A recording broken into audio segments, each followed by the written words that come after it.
escreveu São Lucas, no capítulo número 19, o verso número 1. Nós leremos até o verso número 10. Célebre história de Zaqueu, cobrador de impostos. Todos acharam? Digam amém? Então vamos lá. Entrando em Jericó, atravessava Jesus a cidade. Eis que um homem chamado Zaqueu, maioral dos publicanos e ricos, procurava ver quem era Jesus, mas não podia, por causa da multidão, por ser ele de pequena estatura. Então, correndo adiante, subiu ao círculo, e a fim de vê-lo, porque por ali havia de passar. Quando Jesus chegou àquele lugar, olhando para cima, disse-lhe: Zaqueu, desce depressa, pois me convém ficar hoje em tua casa. Ele desceu a toda pressa e recebeu com alegria. Todos os que o viram isso murmuraram, dizendo que ele se hospedara com um homem pecador. Entremetente, Zaqueu se levantou e disse ao Senhor: Senhor, resolvo dar aos pobres a metade dos meus bens. Se em alguma coisa tenho defraudado alguém, restituo 4 vezes mais. Então Jesus lhe disse: hoje houve salvação nesta casa, pois que também este é filho de Abraão, porque o Filho do Homem veio buscar e salvar o perdido. Amém? Deus abençoe a sua bendita palavra. Meus amados irmãos, o Evangelho, segundo escreveu Lucas, tem algumas particularidades muito próprias, muito pessoal, muito peculiar, diferentemente dos outros 4 evangelhos, perdão, dos outros 3 evangelhos.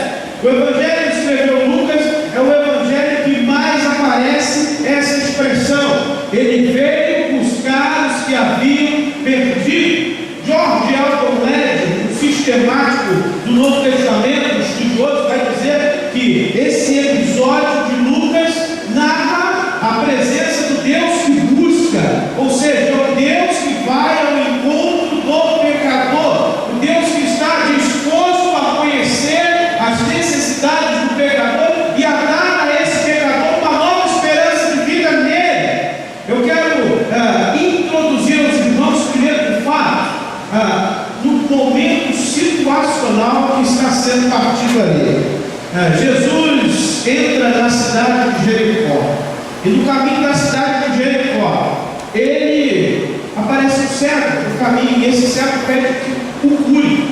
E Jesus então realiza o milagre e cura aquele cego, e continua entrando na cidade de Jericó. E quando entra na cidade de Jericó, diz o texto que uma multidão o segue. Jesus estava ficando famoso, no bom sentido. Os milagres e os prodígios que Jesus estava fazendo estava ganhando notoriedade entre o povo. A fama estava se espalhando, as pessoas estavam comentando umas com as outras que Deus havia levantado entre eles um profeta com autoridade, e o profeta estava realizando maravilhas. Então o povo vai atrás para ver quem é esse homem, quem é esse que está fazendo tantas outras coisas à semelhança dos profetas do passado. Os irmãos vão te lembrar que no período chamado interbíblico, entre o Antigo Testamento e o Novo Testamento, não houve profecia em Israel. Haviam ficado 400 anos de silêncio, até que apareceu o primeiro profeta, chamado João o Batista. E o povo estava interessado em saber, depois de tanto tempo, Deus havia levantado um homem como Jesus. E Jesus acabara de fazer esse milagre do cego, e ele entra na cidade de Jericó, e ele se depara com uma multidão, e dentre essa multidão está um homem chamado Zaqueu. E diz o texto sagrado que ele era chefe dos cobradores de impostos. Eu quero fazer algumas pontuações antes de nós entrarmos propriamente dentro do texto. Jericó era uma das cidades mais ricas do Novo Testamento. A cidade era riquíssima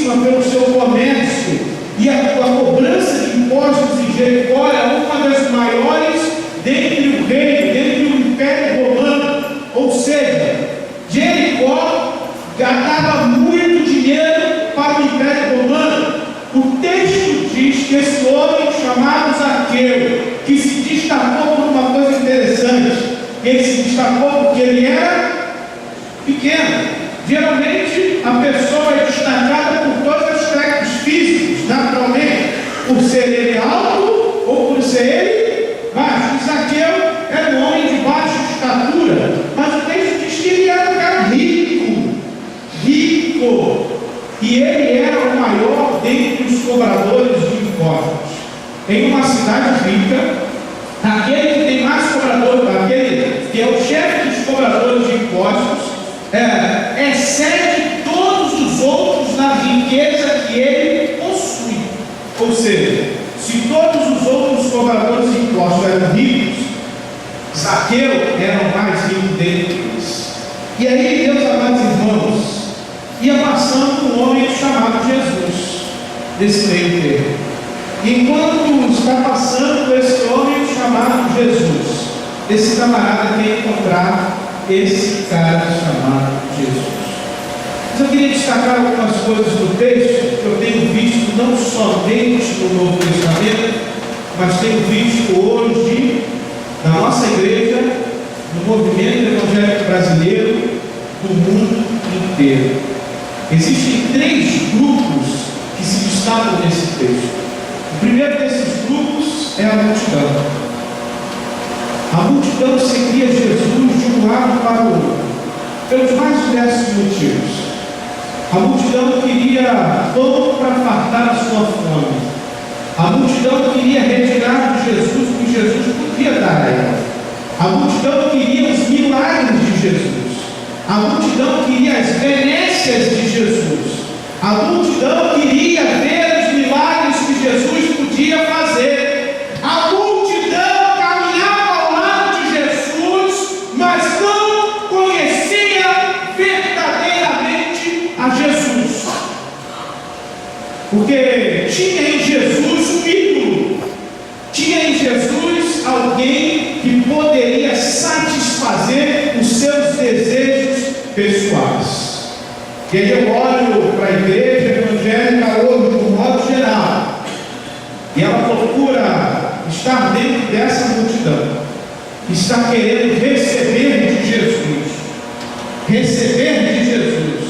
mas não quer compromisso com Jesus.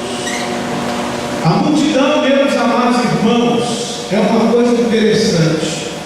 No meio da multidão, você pode sumir entre ela. No meio da multidão, você é apenas mais um. No meio da multidão, você perde a sua personalidade. No meio da multidão, você perde a sua individualidade. No meio da multidão, você é descaracterizado. No meio da multidão, você perde o sentido. E eu quero lembrar você que Deus não trata com multidão. Deus trata com pessoas, indivíduos. E por isso que nossas igrejas hoje estão ficando cheias de pessoas vazias. E por isso que nossas igrejas estão ficando cheias de pessoas vazias. Porque caminham no meio da multidão. Estão próximas a Jesus, mas não conhecem a Jesus. Vem à igreja querendo receber de Jesus aquilo que Ele pode dar. Paul Washer, um pregador americano, ele diz uma coisa interessante. Ele diz que o maior juízo de um povo, de Deus para o povo, é o próprio povo. E infelizmente, meus amados irmãos, nós, pela nossa cultura, temos a tendência de sempre querermos nos dar bem. Nós já nascemos com a predisposição daquela malandragem carioca de sempre querer dar um jeitinho, sempre querer ser mais esperto do que alguém. E por nós queremos ser espertos, por nós queremos ganhar dinheiro sem trabalhar, por nós queremos crescer na vida sem estudar, por nós queremos de alguma forma sempre nos auto-beneficiar sem fazer por onde, acabamos nos dando mal sempre. E andamos no meio da multidão. Porque Jesus disse várias vezes, que Ele era o cumprimento Messias, do Deus de Abraão, Jacó e dos outros patriarcas. O Deus de Abraão foi o Deus de Abraão, o Deus de Jacó foi o Deus de Jacó, o Deus de Israel foi o Deus de Israel. Mas tem muitas pessoas que estão no meio da multidão, que ouvem falar desse Deus, mas ainda não tiveram um encontro com esse Deus. Uma multidão viu Jesus passar ali. Uma multidão viu Jesus passar por ali. E eles decidiram continuar sendo multidão. Está aqui diante de nós nessa noite o primeiro grupo apresentado pelo texto, a multidão. E a minha pergunta para você é: você faz parte da multidão? Você procura Jesus para quê? O que você quer de Jesus? O que você procura no Evangelho? Você procura o Evangelho para a resolução dos seus problemas pessoais? Para a resolução da sua vida? Eu quero dar a você uma palavra, me entenda, um pouco até pessimista, se você assim entender. Jesus disse que nós teríamos muitas provações. Jesus disse que no mundo nós teríamos essa conversa de que você vem para o Senhor e a sua vida vai resolver. Pare de sofrer, venha para cá, isso é conversa da carotinha. Isso não existe, isso não é Evangelho. Jesus disse que nós estamos sendo enviados como ovelhas para o covil de lobos. Uma ovelha enviada ao covil de lobos está à mercê de a todo tempo perder a sua vida. Jesus te dizer o seguinte: vocês não vão ter facilidades. O Evangelho não é facilidade. Jesus disse: aquele que quiser vir após mim, negue-se, tome e siga-me. A multidão não segue Jesus porque não tem compromisso com Jesus. A multidão quer as benesses de Jesus. A multidão quer a bênção de Jesus, mas não quer Jesus. Eles viram Jesus passar ali. Eles podiam ter sua vida transformada, mas eles assim não fizeram. Mas o texto continua e nos apresenta um segundo grupo. Um segundo grupo muito interessante. A multidão estava ali e dentro da multidão existia um grupo específico, o grupo dos religiosos. Quando Jesus fala que ia para a casa de Zaqueu, um publicano que era considerado traidor porque ele era um judeu e por ser um judeu estava trabalhando para o Império Romano, cobrando impostos dos seus próprios irmãos. Estava ali o grupo dos religiosos que murmuravam: olha, se esse Jesus fosse de fato um profeta, ele não comeria com pecadores, ele não se assentaria na roda dos escarnecedores, ele não estaria junto desses caras. O religioso ele tem a tendência sempre de julgar as pessoas. O religioso ele tem a tendência sempre de se achar melhor em detrimento de todos os outros. E por isso, meus amados irmãos, em nome de Jesus, nunca se ache melhor do que qualquer outra pessoa por serem cristãos. Eu canso de falar isso. O sol nasce sobre o justo e o injusto. Meu filho, em nome de Jesus, se você quer prosperar na sua vida, você tem que estudar, você tem que trabalhar, você tem que correr atrás, porque não vai cair do céu. E aí depois, você vai estar debaixo de alguém que não serve ao Senhor, você vai falar assim: o diabo está furioso, pastor. O diabo está furioso. Mas tem um monte de crente sem vergonha. Um monte de crente que fica no horário do trabalho, está no Facebook. Um monte de crente que no horário do trabalho está murriando. Um monte de crente que chega atrasado do trabalho. Um monte de crente fazendo um monte de coisa e depois se acha melhor do que as outras pessoas. Porque é servo de Jesus, meu filho, isso não existe. Você é igual a qualquer outra pessoa. O que nos diferencia é que nós somos pecadores arrependidos. E esses religiosos, meus amados irmãos, eles começaram a julgar Jesus, julgar a pessoa de Jesus. E meus irmãos, eu entendo quando eu olho para isso, que esses fariseus eles não estavam interessados em entender a vontade de Deus. Gamaliel, mais para frente, no livro de Atos, ele vai dar um conselho aos religiosos dizendo: olha, não adianta nós pelejarmos contra esses chamados cristãos, porque se isso for de Deus, nós estaremos pelejando contra o próprio Deus. Se não for de Deus, isso vai esmorecer, isso vai acabar. Então vamos esperar para ver o que de fato é. O religioso, ele tem a tendência de apontar sempre os erros das pessoas que ele nunca ouviu. Ele tem a tendência de olhar a trave no olho do irmão, mas não consegue olhar o cisto que está no seu olho. Ele tem a tendência de enxergar os mais diversos erros, principalmente na igreja. Principalmente. Quando entra na igreja, vê 1001 defeitos. Ninguém me ama, ninguém me quer, ninguém faz bem para mim, pastor. E fica naquela mesma lamúria, sempre, naquele mesmo chororô. E meus amados irmãos, com todo respeito, nós não fomos chamados a ser religiosos. Nós não fomos chamados para ser pessoas que querem ter o seu ego afagado, o seu ego afanado, o seu ego sustentado. Nós fomos chamados para ser servos. E servo tem que ter disposição, porque servo não tem vontade. A vontade do servo é servir ao seu.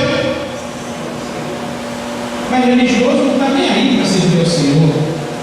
Religioso está a fim de servir a sua própria causa, porque coloca todas as coisas na frente das pessoas.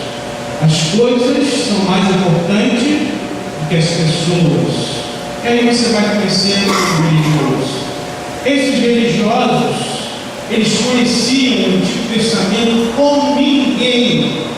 De tal maneira que Paulo diz, escrevendo uma das cartas, ele diz: eu sou irrepreensível como fariseu.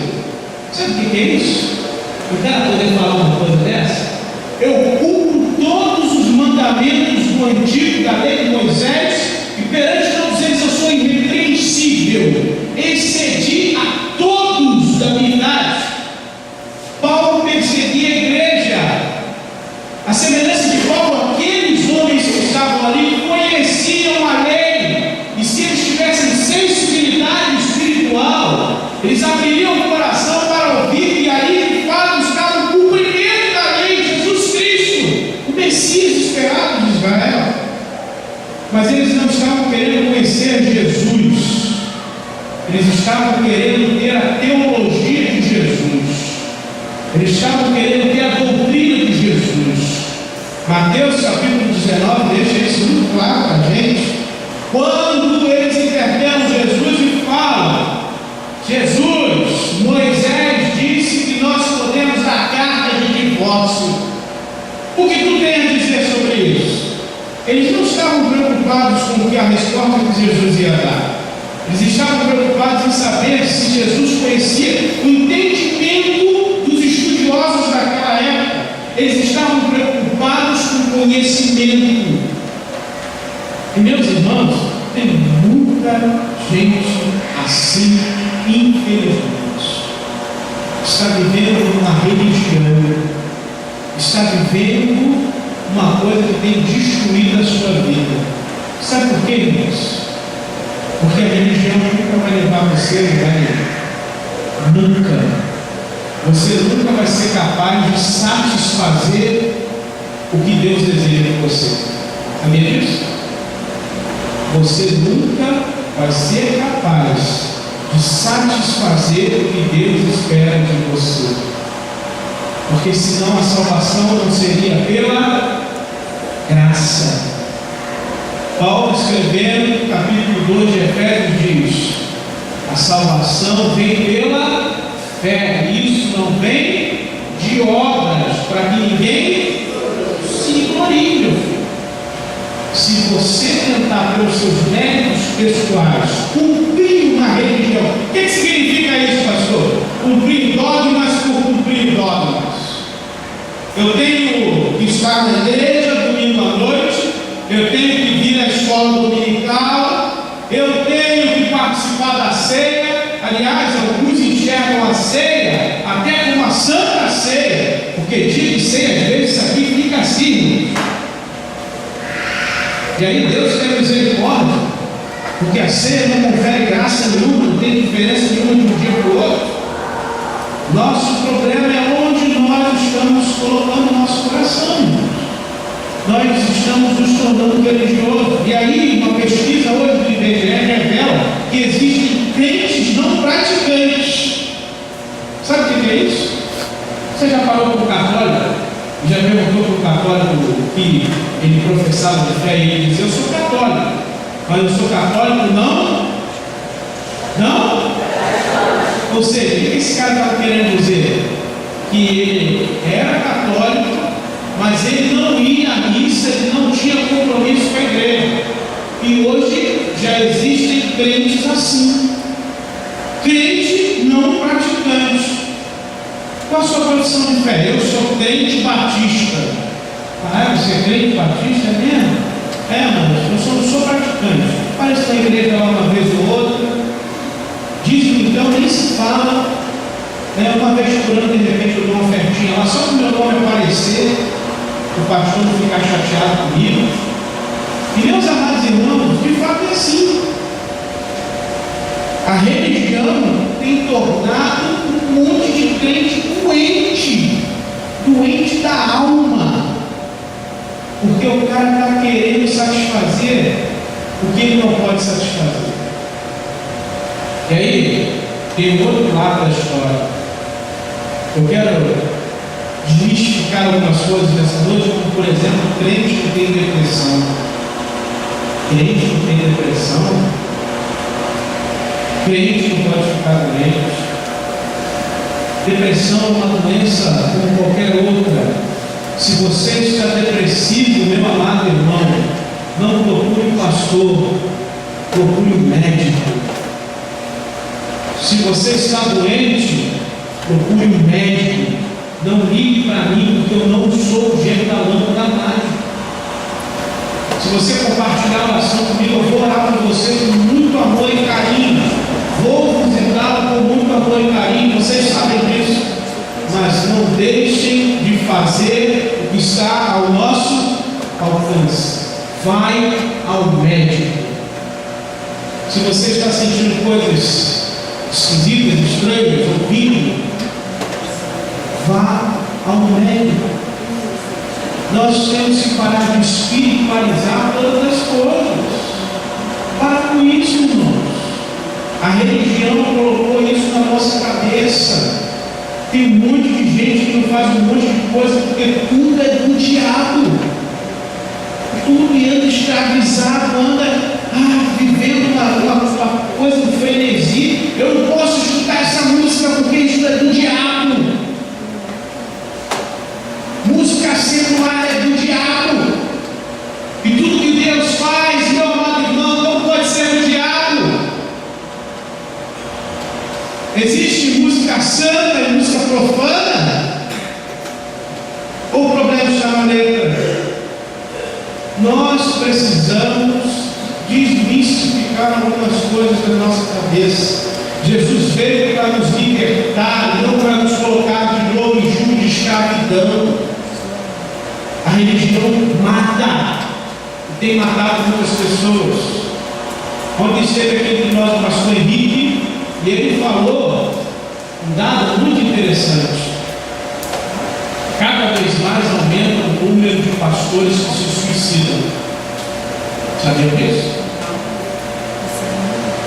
Cada vez mais aumenta o número de pastores que se suicidam, porque estão preocupados em manter o estereótipo.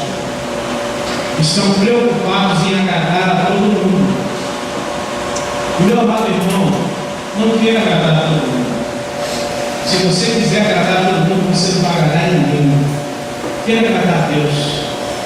Paulo escrevendo a Timóteo, ele fala: Timóteo, guarda a boa consciência. Se você sabe quem você é diante de Deus, diante dos homens, por mais que falem mal de você, por mais que denigram a sua imagem, por mais que façam fofoca, Deus, no momento certo, vai esclarecer tudo a teu favor. Tem certeza disso? Não se preocupa com nada, não. Deixa Deus ser Deus. Você diante de Deus tem que estar com a tua consciência dele. Tem muita gente doente, irmãos, porque tem se encontrado com um grupo de religiosos. Esses caras estavam ali próximos a Jesus, mas não entenderam Jesus, não conseguiram entender Jesus. Aí, o último grupo, o grupo dos pecadores, o grupo dos desprezados. Mas esses caras eram arrependidos, representados pela pessoa de Zaqueu. Zaqueu era um cobrador de impostos, um cara que era rejeitado pelos seus, ninguém queria estar perto dele, era considerado como um traidor, um miserável. Mas Jesus olha para esse cara e é a única vez em todos os evangelhos que Jesus dá uma ordem explícita, um imperativo: desce, Zaqueu, eu vou na tua casa. E aí é muito interessante, porque a pessoa que de fato abre o seu coração para Jesus, ela dá frutos de arrependimento, frutos de conversão. E um dos principais frutos de conversão é a pessoa se tornar uma pessoa justa, íntegra, digna. Primeira coisa que o homem disse a Jesus, Jesus não falou nada para ele. Jesus não tocou no assunto nenhum. Ele falou: Senhor, o que eu defraudei, o que eu roubei, eu vou dar 4 vezes mais. A lei de Moisés dizia que ele tinha que devolver 2 vezes mais. Ele já estava com tanta liberalidade no seu coração que ele falou: não vou dar 2, não, eu vou dar 4. Porque crente não caminha pela letra, crente caminha pelo princípio, crente caminha com alegria, com liberalidade.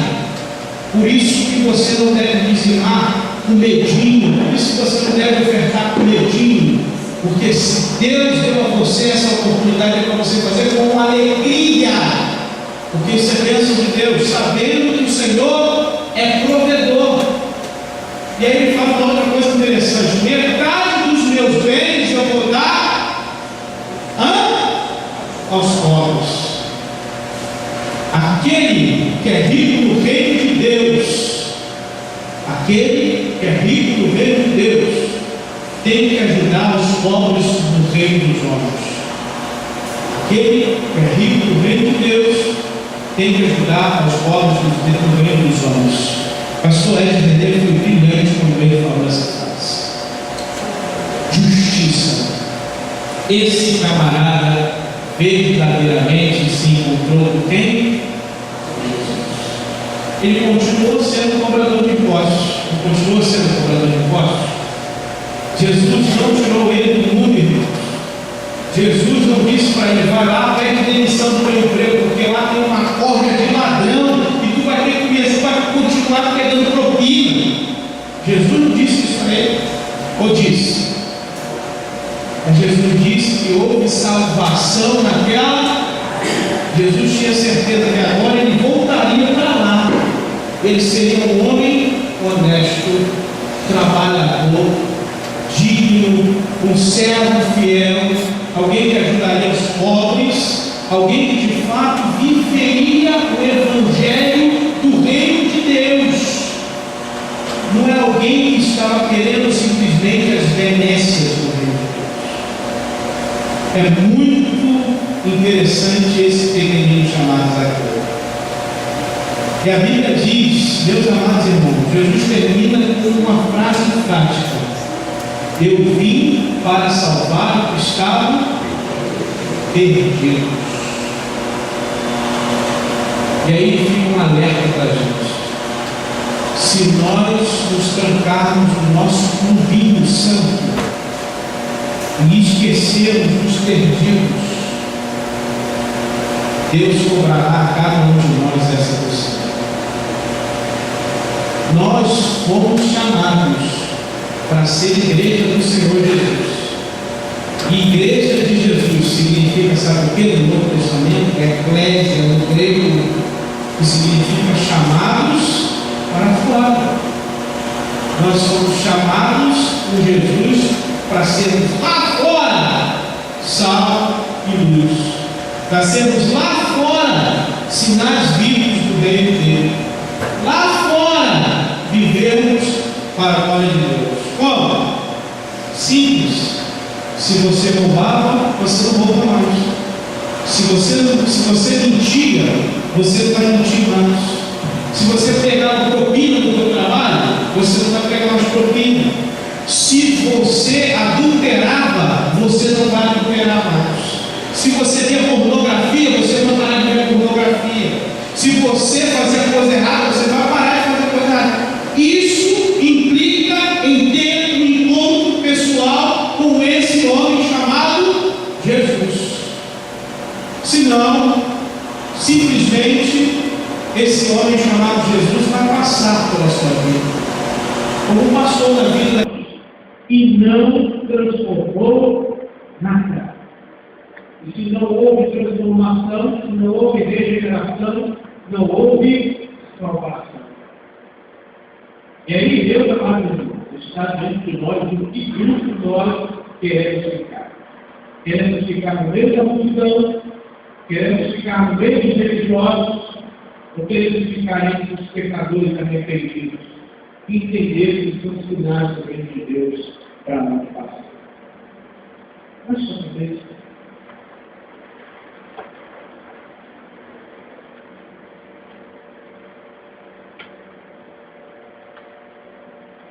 Certa vez, um homem encontrou uma lagarta, talvez uma borboleta voando, e disse: eu jamais andaria em cima daquela borboleta. Eu jamais teria em cima daquela borboleta. Como pode uma lagarta falar que jamais poderia ser uma borboleta? Existem pessoas que falam da mesma forma. Eu jamais vou ser crente. Eu jamais vou pegar a minha vida de Jesus. Eu jamais vou ser um cristão. Eu jamais vou servir ao reino de Deus. Eu quero dizer a você que aquele que está em Cristo, ele deixa de ser uma carta com uma linda borboleta. Não por ser melhor, mas por estar em Cristo. E aquele que está em Cristo tem um novo sentido para a sua vida, um novo rumo. Aquele homem chamado Zaqueu era um homem rico, um homem bem resolvido na sociedade, um homem de status. Ele poderia ter a mulher que ele queria, ele poderia ter os amigos que ele queria, ele poderia fazer o que ele queria, mas nenhuma dessas coisas conseguiu preencher o coração daquele que ele nasceu. Conseguiu dar sentido à vida daquele homem. E a vida dele só teve sentido quando ele encontrou-se com Jesus Cristo de Nazaré. Você já encontrou-se com Jesus? Você já abriu o seu coração para Jesus? Já pensou Jesus? Jesus entra no meu coração, muda a minha vida, muda a minha história, muda quem eu sou, porque isso é terrível. Você tomou essa posição. Sem Jesus é impossível nós termos acesso à salvação. Diz Paulo escrevendo no seu filho a Timóteo: há um só mediador entre Deus e os homens, Jesus Cristo, o homem. Eu queria fazer um convite a você esta noite. Eu não estou te enganando. Eu não estou dizendo a você que Jesus vai te dar carro, comida e roupa lavada. Eu estou dizendo a você que se você não abrir a sua vida para Jesus, se você não abrir o seu coração para Jesus, você não entrará o reino de Deus. Infelizmente. Mas você pode entrar no reino dando um passo de fé, abrindo o seu coração. Alguém de nós, essa noite, gostaria de dar esse passo de fé, de abrir o seu coração para Jesus? Levante com as suas mãos aonde você estiver. Gostaria de orar por você. Alguém de nós gostaria de abrir o seu coração para Jesus?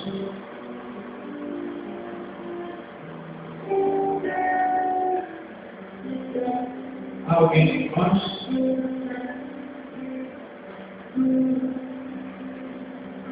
Senhor, nós te agradecemos por essa noite, te agradecemos, Senhor Deus, pela tua palavra, o teu compromisso, Senhor Deus, é com a tua palavra, e a tua palavra nos garante que a tua palavra não volta vazia. Por isso, Senhor Deus, completa aquilo que esse servo na sua pequenez, na sua miserabilidade não pôde fazer, e faz a obra segundo, ó Deus, a atuação do teu conteúdo. Abençoa-nos, ó Deus. E diante de nós possa ser achado entre o grupo da multidão, entre o grupo dos religiosos, mas que nós possamos ser achados no grupo dos pecadores arrependidos, no grupo dos salvos e remidos pelo sangue de Jesus Cristo, teu Filho e nosso Senhor. Nos ajuda a viver para a glória do teu nome. O Evangelho real, o Evangelho de Jesus Cristo, e não o Evangelho banalizado, vazio e um Cristo genérico. Nós queremos viver para a tua glória, o verdadeiro Evangelho do reino de Deus. Nos ajuda, Senhor. Nós somos tua igreja, somos teu povo, Senhor. Queremos, de fato, agradar o teu coração. Queremos, de fato, Deus, cumprir a tua vontade. Fica conosco, Senhor. Nos abençoa. Nós te rogamos graça sobre nós, porque sem ti não conseguiríamos fazer nada. Assim que pedimos, em nome de Jesus. Amém.